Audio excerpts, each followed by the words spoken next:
I'm surprised it hasn't knocked more people out because you can barely breathe when you go out there. It's the worst I've ever seen in the Willamette Valley, and I've been here my entire life.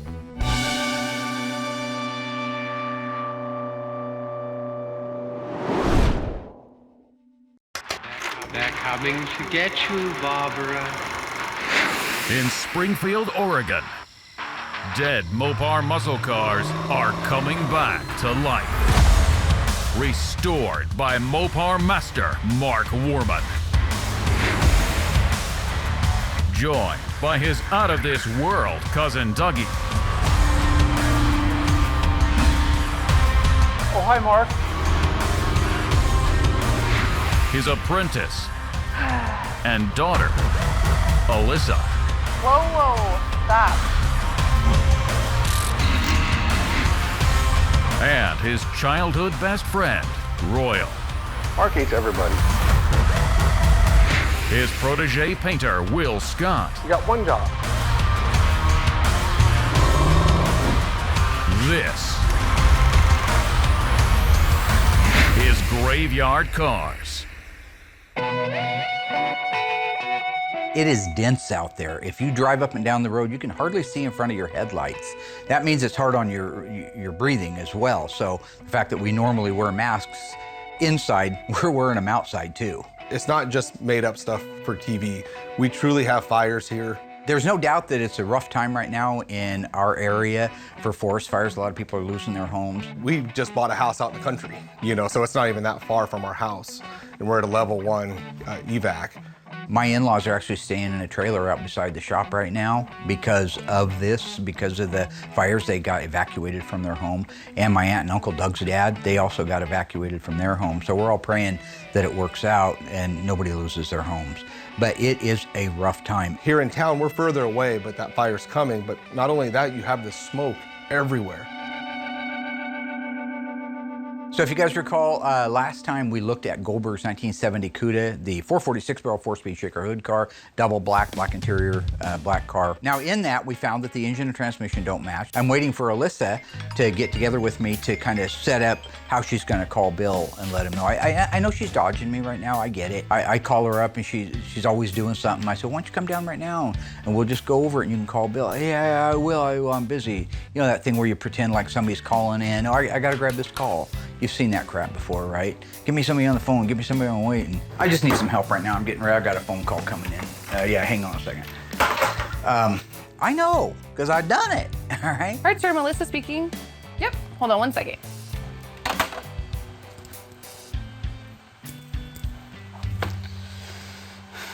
But the bottom line is, sooner or later, she's got to call Big Bill and let him know. This week, we're going over the fender tag. Fender tags, data plates are oftentimes very time consuming if you don't know what you're looking at and there's an explanation involved. So I'm gonna let you know right now that you may watch half an hour of this show and say, why are we looking at these numbers? These numbers are important. These numbers tell you how the car started life. They support the inspection that we did on the car. They go hand in hand. It's a birth certificate, or in this particular case, it's an autopsy report.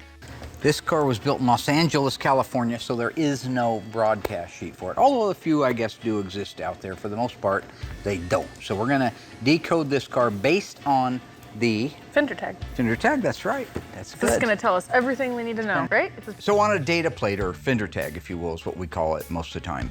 It was a stamped piece of steel that had alphanumeric codes in it. And these codes all represented something. They're primarily there to let the guys on the assembly line know exactly what changes were going to be made and to what car.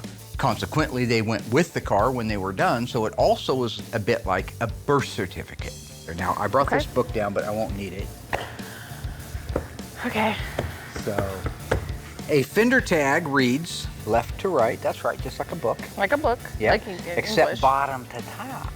Weird choice that they went with that. Yeah, they did. And so in your left-hand lower corner, what is the very first series of numbers that you see? E87. That represents a 440 engine with 3 two-barrel Holley carburetors that produces 390 horsepower. So this is a 446-barrel car. If it was a Dodge, they'd call it a 446 pack. Same engine, same code. So they're just pack or barrel. Right. Okay, I've heard that. Okay, So a Dodge I thought it was has gonna be a more six difficult. pack or a six barrel? A Dodge.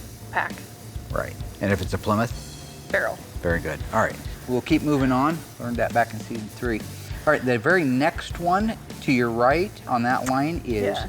D21. Now that stands for 4-speed manual shifted transmission.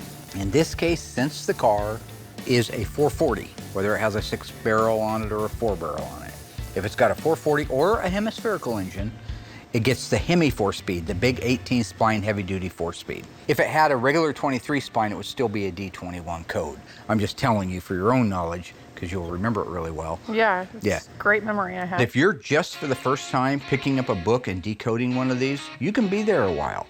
The sales code in 1971 might represent a different sales code than it would in 1970 or in 1969. So you can't take anything for granted. It's a process of identifying the car, what makes sense on the car, what the car should have on it, and is all of that represented clearly on the fender tag.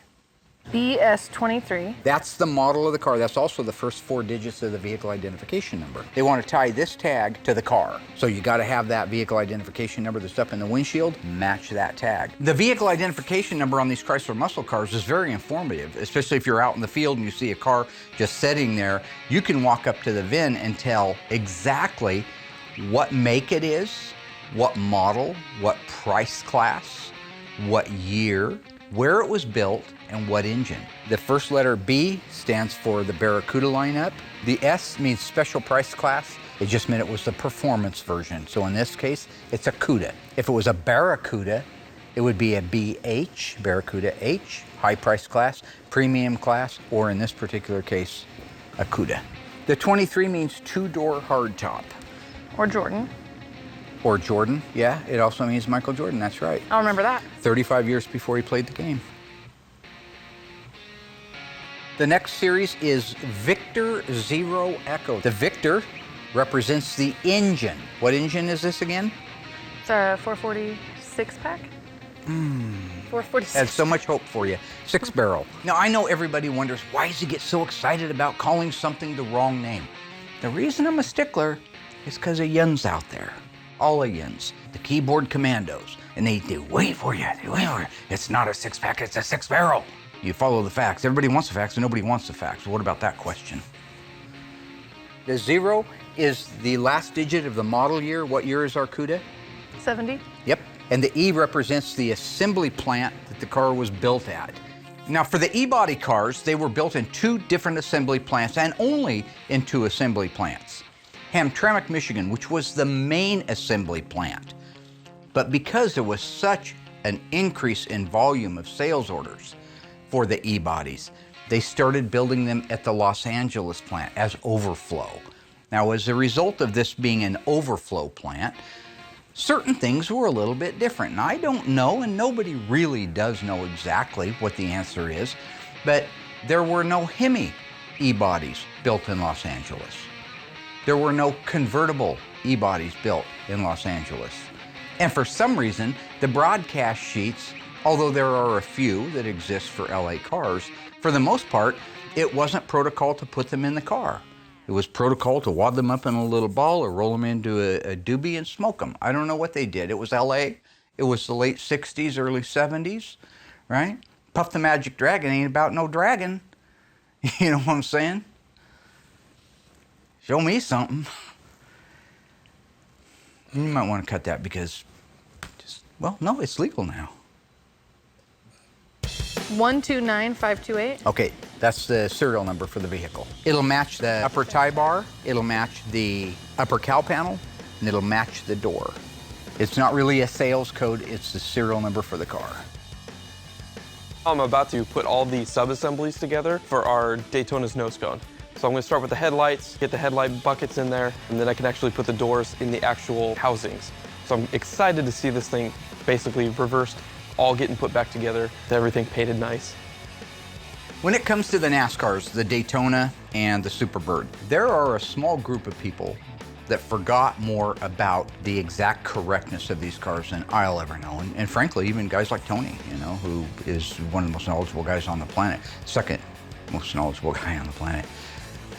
These guys and gals have dedicated an entire life to studying what happened on these cars, how they were built, what the protocol was. And then they don't just take that information, but they match that. They align that to 100 Daytonas that they've seen that have never been disassembled, so they can document it. So now in the Dodge Charger Daytona, it started life as a Charger RT. I know I've talked about this many times before. It was rolling down the assembly line as a Dodge Charger RT. It got plucked off the assembly line, sent over to Creative Industries and converted into a Daytona. That meant the hood and the fenders, which are 70s style on these cars, got plucked off of the car, and it got a 70 fender, a 70 hood. It got 70 parts on the car. Now, all of these new parts that got put on the car had to be painted. It couldn't go back to the manufacturer and be painted. So the guys at Creative Industries painted the nose after it was converted, and they painted the back window plug and deck lid because it was converted also to become a NASCAR. What that means is headlights were installed, trim, fasteners, ornamentation was installed at the time they painted the front end. Did they mask it off like you should? Did they take their time and make positive sure that everything was masked to perfection before they sprayed paint? No. So in the case of the owner of this car, he's seen it for 50 years with all those problems. He wants it done as right as we can do it. So when you see Justin putting these pieces together, each component has been taken apart, detailed, and looks brand new, like it should have been done had they not been in a hurry at Creative Industries to get these cars done. When you're talking about the nose cone on these, they are intricate. There is a lot of stuff. There's unique stuff, not just the fact that the nose cone is unique to a Daytona or the headlight doors, but there are also components inside that are the same ones that they did use on the assembly line.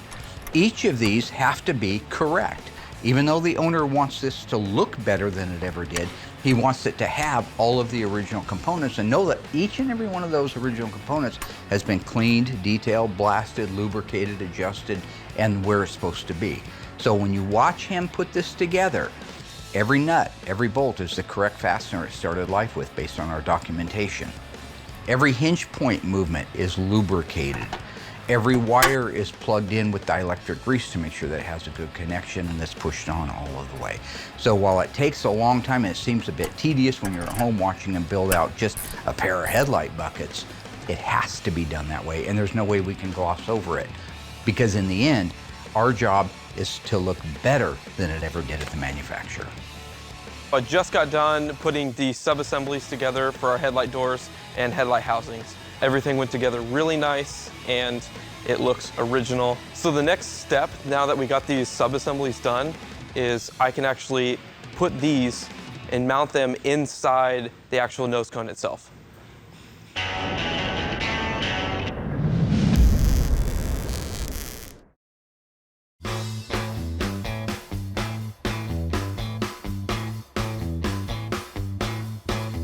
Sometime back, we brought in a 1970 Dodge Challenger RTSE. Now, this is a B5 blue car, white top, blue interior. The non-numbers matching car, originally it was a 383 car. The owner bought it, it had a 440 in it. It's a non-HP 440. We made a deal for us to come up with a 440 HP block, which I did have, completely rebuild it to stock specs as though this car were a U-code car, when in reality it's an N-code car. Go through the air conditioning system, detail everything under the hood, put it back together and ship it to him. Doug got all of the engine transmission built out, so our next step is to have Will paint it the Hemi orange so it can get back over to Doug to get dressed out, married together with the transmission, all of the bolt-on parts, and back in the car. So I have another engine to paint, which, you know, it's great, easy process. I like to sit on them for like a week or two. Doug brings you a part or a piece. He forgets to actually complete the process. I got 100 cars waiting in line behind the 20 engines that are in the shop. I'm backed up so far, it's like, you know what? Okay, I'm just human, you know, maybe I do miss a little bracket here or something, but I get it down to him and I never get it back again. But with this one, we got good to go, looks great. It's in the booth. I have Noah, who's been DP90ing bare metal cars for like the past month. Pull him off of that, he jumps into the booth. Those engine blocks are bare metal. And if I just paint it, the paint's not gonna stick. So he just puts one really thorough coat, paints the whole thing black. That way when I go to top coat it with the Hemi orange, the paint will stick. And then I just mix up the EV2 Hemi orange without the metallic, do 2 or 3 coats of that, and that thing looks good, bake it, and get it right back to Doug. Okay, TX9. TX9 means that it's black exterior. X9 always means black in the Mopars. So I believe it's called Black Velvet in the Plymouth lineup. I could be wrong on that, that's okay, but it's black. It's We a have a solid book. black. We don't need to be wrong I on don't it. need to look at the book. I don't care what they call it, it's black. Now when I say I'm a stickler when I know what I'm talking about. If I don't know what I'm talking about, why I gotta be a stickler? What engine is this again? It's a 446 pack. 446. There's so much hope for you. 6-barrel. The next sales code over has to do with the seats. Is it bucket seats or bench seats? So what is the code? H6X9. Very, very nice. H means a high price class. Okay, 6 so- means all vinyl buckets. And X9 is the color. What color is it? Black. Fruit of my loin. The next code is the upper door frame paint. In this particular case, Oh. what is the code? 000. 000, that's right. So none? No. 000 is a sales code, and it means a one-piece interior door trim panel. The next series is when the scheduled production date of the car is 1/22. When you're talking about a scheduled production date, it gives you the month and the day. It doesn't give you the year. And here's why.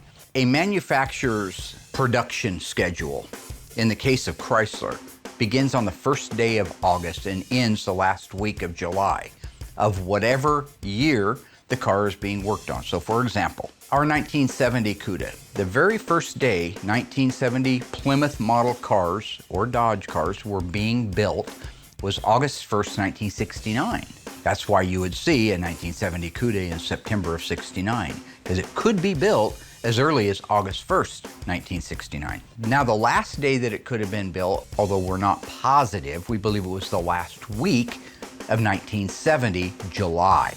That gave them a week to get the manufacturer up to speed for the next model year. So what happens when you come to October, November, and December? When you represent them with the numbers, it's the 10th month, the 11th month, and the 12th month. You put the 10th month with a 2-digit day, like say it was October 21st. That would be 1021, too many numbers for the 3-digit allocation. So they call October A, November B, and December C. So now, if you have an October 10th scheduled production date, it would be A10. All right, next one is a shipping order number. 023064. That is an internal number that we really don't know how to correlate to anything out here, but on the assembly line, it meant something. And you're gonna find that on the broadcast sheet and only on the broadcast sheet. Jump back up to the next line, should be the upper body color. So TX9, we already, why is it there again? Because this is the upper part of the body. If it had a vinyl top, you might have a vinyl top code there. If it's all the same color paint, that's what they're telling you right there. It's not a vinyl top, it's painted black. I don't even know why they print these books. They ought to just call me. You screwed up. I'm sorry. It's just, listen, beads of... Where's Tony when you need him? I'm not even Tony, sweating you know, he's anymore. back eating. That's where Tony at. Tony he's eating. not. Nah, he's not. The next one over is A33. That's a great code. A33 means track pack. It's an axle package car. It means it has a 3.54-to-1 Dana rear axle. A62. A62 is the Rally instrument cluster. That's the cool wood grain, 4 big openings. It's got 150-mile-an-hour speedometer, 8,000 RPM tachograph from 70 to 71. 016? It's not a 0, it's a C, like Charlie. That means it is a console option car. It has a console around the shifter. C55, it represents the bucket seats. That lets the guy on the assembly line know that he should punch some holes in the floor. G36? That represents the mirror. G36 sales code represents a left hand outside and right hand outside racing style mirror, painted body color. The left is remote and the right hand is manual. I'm not sure why. Even though Goldberg's car is coded for the right-hand outside mirror, for some reason, it's missing. J25. That would be your 3-speed wipers, which is optional. That's why it's called a sales code. It's optional, but mandatory on a car with a shaker hood with cold air induction. Why? Because the air cleaner for the shaker hood is so big, the 2-speed wiper motor sticks out like this and it would interfere. The two won't share the same space together. I see. But a 3-speed lays flush against the cowl, so you get that little extra bonus. You get a shaker, you get 3-speed wipers. Whoop, whoop. J45. Our hood pin tie down, standard in the Cuda package. So we're running out of room, which means I'm running out of time. Okay, we got another page here. Let's go to the next one. Nope.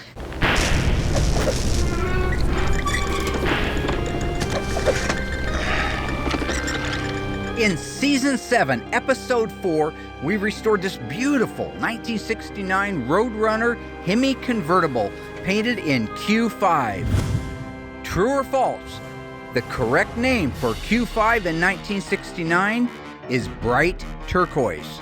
If you think you know the answer, stay tuned after the break. I'll let you know how you did.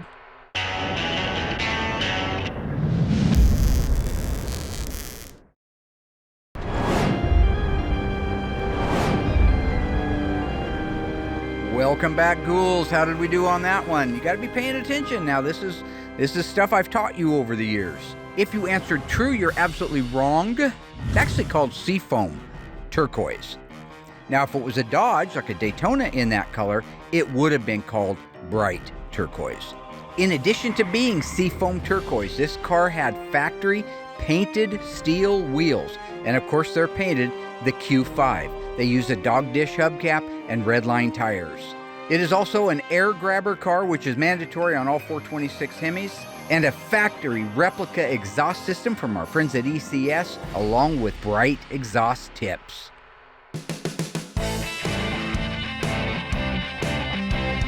So 2 years ago, we met a really nice couple up at the Little Creek Casino car show, Jim and Laura. Now, Laura at the time, she said, when I was in high school, there was this really cool 1970 Cuda this kid had. I loved that car. It was lime green and the cam. Oh, I remember how it idled.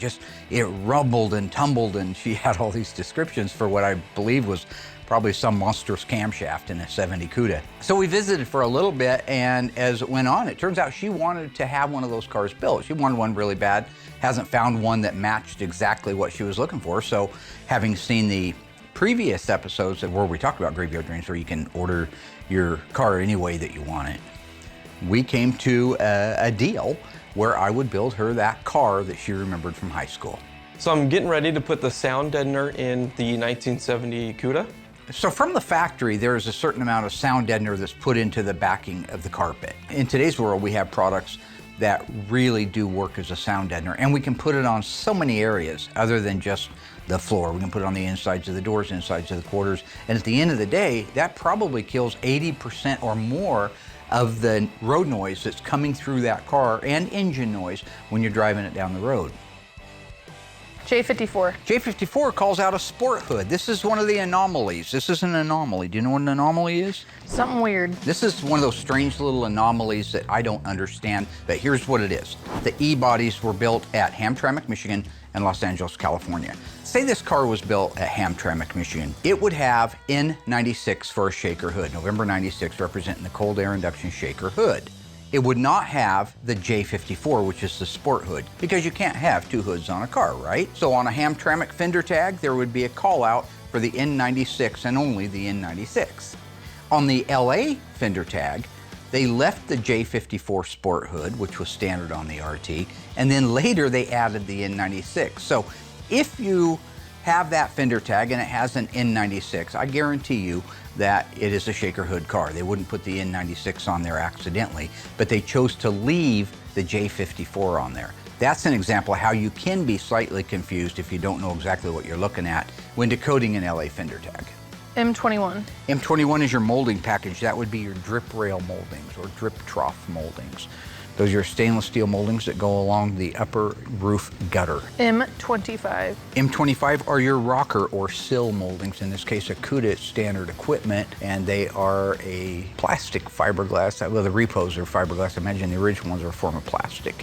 What's your next one? M31s went ahead with the belt moldings. We call those belt moldings. When you roll the window down, you put your arm outside because you're cruising the gut looking for chicks. Nope.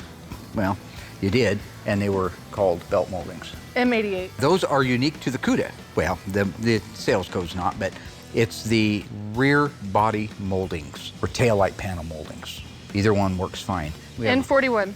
N41 means that it is dual exhaust, mandatory with all 440 engines. N85. Factory tachometer, 8,000 RPM, also included in the A62 Rally instrument cluster. N95. N95? Yeah. Evaporative emissions. This car must have been sold in California. It has evaporative emissions. So in this particular case, it means that there's another vent on the fuel tank that's connected to a hose that runs to the front of the car. And what that fuel line does is it follows all the way along with the other fuel lines on the right-hand side underneath the car, then works its way up to the top of the inner fender on the right-hand side, where you would connect a hose from that line over to the carburetor itself. In this case, 6-barrel would be the center carburetor. The extra vapors that go through that carburetor, theoretically, go through that tube and back down into the tank. It's an early emission system. N96. N96 means it's a shaker hood, which cancels The sport hood at the J54. J54, that's right. Okay, so N97. Noise reduction package. So in this particular case, what N97 stands for is that instead of through the pan, bright, beautiful exhaust tips, like the car has on it now, from the factory, they were turn downs. They didn't want that noisy car, probably because it was destined to be a California car, and they had laws there that were more restrictive than any other state in the union. So if you have N97, I guarantee you, you will never see N42, bright exhaust tips, on a fender tag. Can't share the same space. R35. R35, very cool. R35 is an AM FM. I realize those are standard on today's cars, but back then it was an option. AM FM. So you just didn't get a radio? Stereo. No, standard was an AM radio, which was R11. Okay. But you could have got an AM 8-track, which would be R22, or an AM FM, which is R35. Why 14? Means the car was sold. Somebody ordered that car and it was sold. 26 means that it had a 26-inch radiator. And then end. Means it's the end of the sales code. In some cases, a car will have multiple fender tags, 2 or in some cases 3 fender tags. If that wasn't there, you'd be asking, where's the other fender tag? Because these sales codes are going on to the other fender tag. Like when we had the 2. So loaded, it's got to have more. But in this case, it's saying, now you're done, Jack. If this was a 2 fender tag car, instead of the word END being at the end of the first tag, it would have CTD, continued. Then you'd know there's a tag missing, but it has the additional sales codes that wouldn't fit on the original fender tag. Okay. There nice. you go. Look at that. Fender tag decode 101. Do you have any questions of me, counselor? None. Nope. I We're have a good. greater responsibility than you could possibly fathom. You weep All right, for well, this was good, Santiago, Dad. and you curse the Marines. God. Is this a few You good have men? that luxury. You have the luxury of not knowing what I know, that while I Santiago's liked it the first 10 times. death Thank you. was There you tragic, go. And type It this out for saved you. lives. I'll leave it on your desk or give it to and while my Justin or do something. existence Okay. is Good talk. grotesque,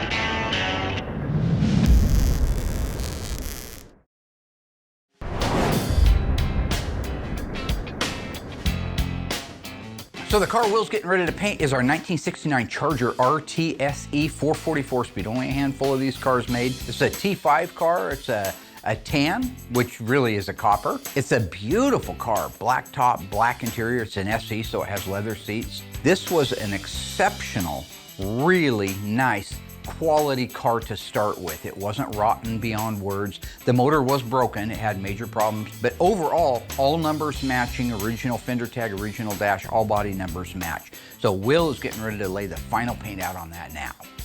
We have this gorgeous Charger. It's the first time we've ever done this dark tan color.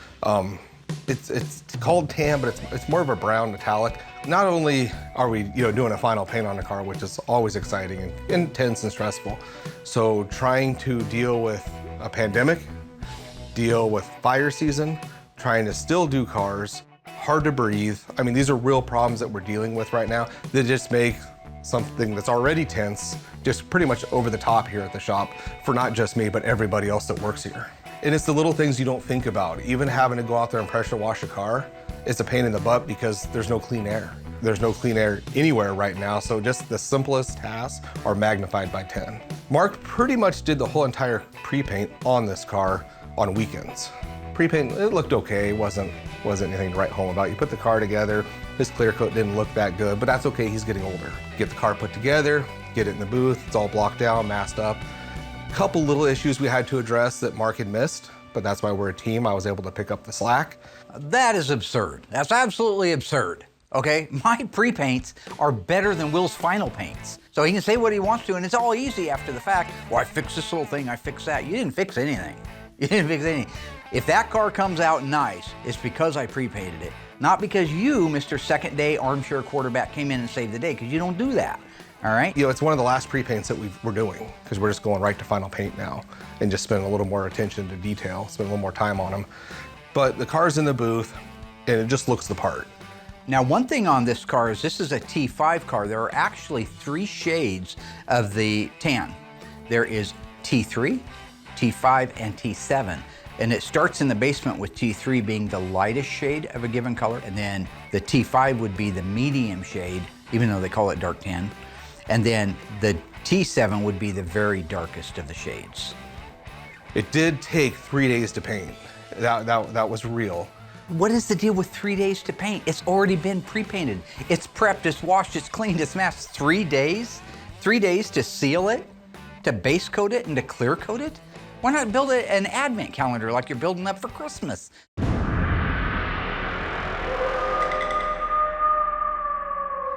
You go in there, you get 5 or 6 coats of color. It's kind of transparent, not too bad, but you spend 1 day just dropping color on it. I used to do all of that in an afternoon and still get home in time to drink some beers and watch Cheers. There's another rhyme for you. Drink some beers and watch some Cheers.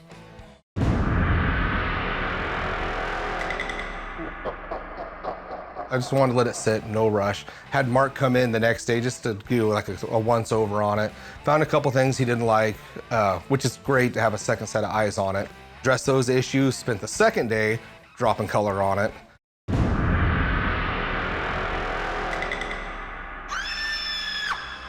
Finally came in that third day, walked around the car, everything just looked perfect. Clear coated it. We used a PPG DCU 2021, which is a polyurethane clear. It's a very thick clear, lays down good, cut and buffs great, holds a great shine, great product from start to finish. The car is amazing. It's one of the better cars that we've done here. So I'm super excited to get this thing buffed, get it over to assembly, get that black top on with the black stripe, and get it out of here. So when I started the shop here on Catherine Street, when you guys remember it was a big vacant building, we kind of built it out to where we wanted it. I had the opportunity to go from just having an air compressor, which is what we've normally done in the past, to an air system. And that's what we put in, was a complete air system. And I've loved it because it's been infallible. It's been flawless. It has a dehydrator, so it takes all the moisture out of the airlines. And it's been just an old workhorse up until we got one of the compressors went down and wouldn't start. If you would look around outside, you thought it was an eclipse. I mean, it was dark, it was brown, you couldn't see anything. So you know how hard that is on our lungs. Now you're a compressor trying to get fresh air in. That's what kicked the code. That's what caused it not to work. And then we spring this weird leak in the system, this high-pitched squeal. And this pitch, this high pitch, it drives you bananas. If you're walking through the shop, if you're walking north, it sounds like it's on the right-hand side. If you're walking south, it sounds like it's on the left-hand side. It telegraphs all over the place. I can't tell where it's coming from. Now, Kaiser doesn't have anything to do with the airlines, they just make the compressors. And they took it upon themselves, because they have the sonic equipment, to look for it and help us find it. They have a sonic gun, this little sonic gun. It goes around the shop, and they just point it at the line, and they chase it all the way down the line. And if it picks something up, ever so slight, it'll point you over there in that direction. Then you can go over there with some soap and water and look for the leak. So it took them maybe 45 minutes to finally come up with the culprit, which was a saddle gasket at one of our unions in our airline over on the west side of the building. Thank goodness, because that would make a person crazy.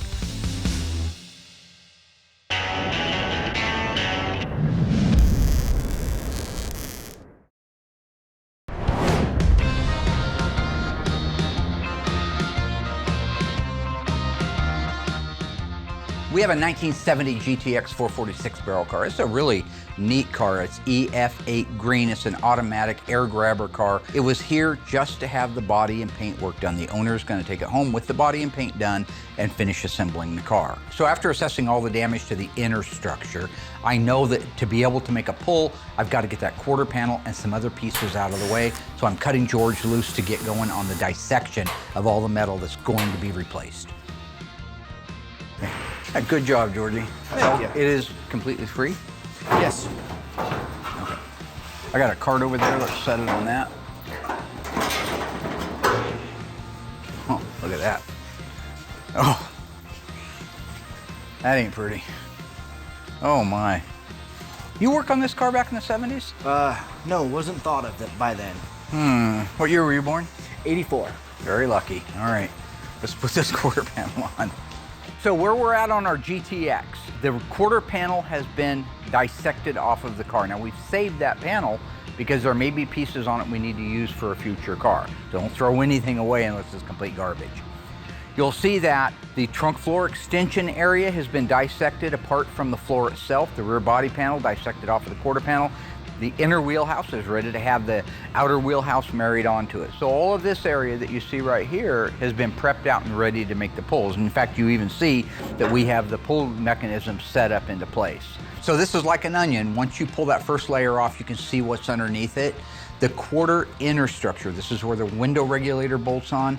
It was damaged in this previous accident. I wanted it off of there so we could do a proper repair, number one, to the panel, and number two, make the correct pull without having to worry about damaging that.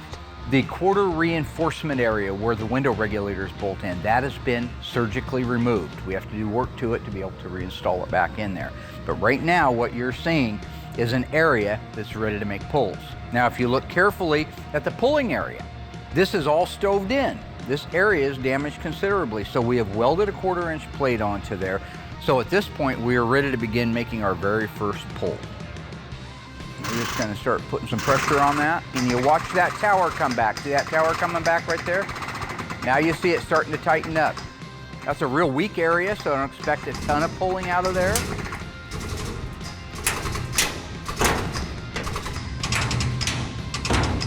There it goes.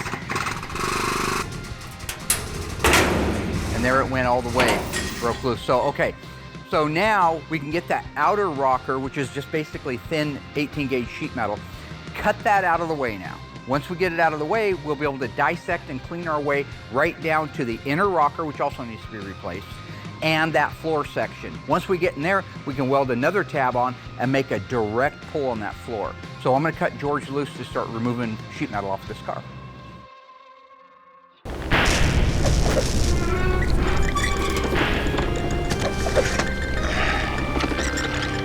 Back in season 7, episode 4 of Graveyard Cars, we did a beautiful restoration on this 1969 Roadrunner convertible factory 426 Hemi in Q5 Seafoam Turquoise. Was the transmission behind that engine a 4-speed manual transmission, 3-speed manual, or automatic transmission? If you think you know the answer, stay tuned after the break. I'll let you know how you did.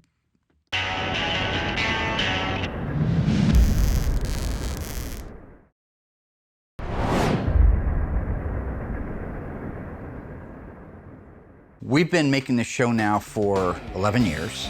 That means there is a lot of stuff on the cutting room floor that I think is good quality stuff that we shot. Some of it antiquated, maybe by today's standards, but still really good and informational. So that leads me to this. About 6 years ago, I got a telephone call from a guy who said he had a 68 440 HP engine and transmission out of a GTX, I believe, that he wanted to sell. Well, I'm always interested in buying parts, and we can always use them for something. That manifold was cast just a little bit before the engine was assembled. Yeah. So not bad. Yeah, not bad at all. It's kind of like a scavenger hunt when you're in these places. So you got your engine, you got the transmission, that's pretty easy, but what about the other pieces? Is that an 070? Yep, see that 070 right there? Yeah. Yep. Tony D'Agostino makes these. If you look at his original, his reproductions, it's an identical twin to that one right there. Nice. So when you go into these situations, common sense says if they took those out, they took other things out. So I just looked around a little bit. You look in these little corners and you see like the original Carter carburetor there. 60, it's a 68, it was the 9th month of 68, and it's a 4682. Nice. Yeah, good. Wow, that's amazing. That's a $200 or $300 core carburetor in today's world. If that was a 70 Hemi Cuda and you were looking for date-coated original carburetors, you could pay $5,000 for a pair of them. That's the original base. Yeah. Looks like the beauty rims. Yeah, had Magnum 500s on it, or road wheels they called them. It was probably a pretty car.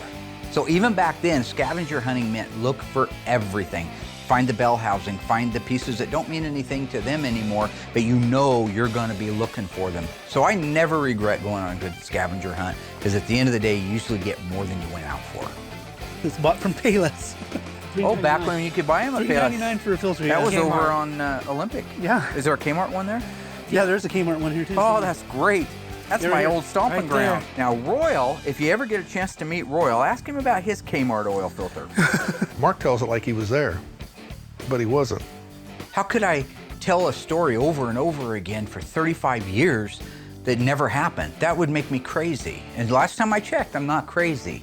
He walked all the way from 7th and E&F, all the way over to Olympic Street to Kmart, got the filter, walked all the way back, went to back the car out, set the filter on the ground, and ran over it. Trying to get lined up, I backed up and I felt I ran over something, so I looked out and saw it was my oil filter that I spent my last $1.99 on. You know, I was 16. Wow, $1.99 was a lot of money back then. I could have bought several big gulps. He wanted to punish himself. Yeah. We've all wanted to do that. Sometimes we'll just cuss ourselves out. Not Royal. He went the extra step. No, Royal went the extra step to go up to the garage. Oh no. And he found the corner, he looked at it, and he goes, yeah, that's a good, Oh God. that's gonna do it. Bye-bye. He even did a couple of trial shots at it, like this. And right about time before I said, sweet Royal, don't, boom. And to this day, that whole thing dips down. He has no, but that made him feel okay about running over his filter. Now I can pull my finger out of socket. So I went in and told my mom, I said, I think I broke my finger. She said, watch your mouth, and then saw what I was talking about, so she took me to the hospital. The best part for me was the 40 cc's of Demerol they gave me. I didn't care about the finger. I either witnessed that with my own two eyes, or I am absolutely 100% insane. So you guys be the judge. Do I seem insane to you? So I was able to buy the engine and the transmission and the extra little pieces that went with it, which is great because here we are, I think it's 5 or 6 years later, I've used them. I used them in a 68 GTX that I did that needed a date-coded engine. I actually used them and they made that car whole again. So that's great.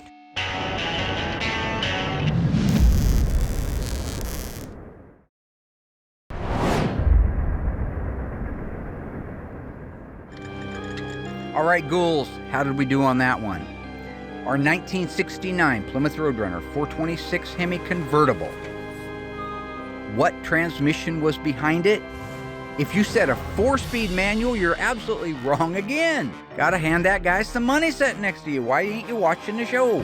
This car was an automatic transmission, D32.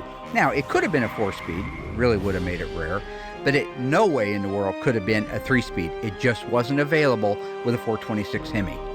In addition to being a 426 Hemi automatic, it had black vinyl interior, a power black convertible top, black bucket seats with headrests, full Roadrunner badging, and power windows, P31. Well, it's certainly nice that we got our compressors up and running and we got the air leak fixed. It hasn't changed a whole lot as far as from a smoke standpoint, so I don't even know for sure if it's gonna end up kicking the alarm off again on the compressor. And that smoke is so bad, the fact that they knocked the compressor out, I've been here my entire life, and it's the worst it's ever been. So hopefully that clears up, we get some rain, put the fires out, and we can get back to life as normal as it was before that.